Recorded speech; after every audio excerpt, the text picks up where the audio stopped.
Fasting is a practice of abstaining from food or drink for a certain period of time, typically for religious or health reasons. When we don't eat, our body uses stored carbohydrates for energy and then shifts to burning fat for energy when the carbohydrate stores are depleted.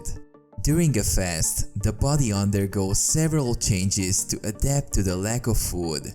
For example, insulin levels decrease, which allows stored glucose to be released from the liver, and the body starts using ketones as an energy source. Fasting can also trigger autophagy, a process in which the body breaks down and recycles old or damaged cells. There are various types of fasting, such as time-restricted eating, where food is restricted to a certain time window, and intermittent fasting, where people alternate periods of fasting with periods of eating.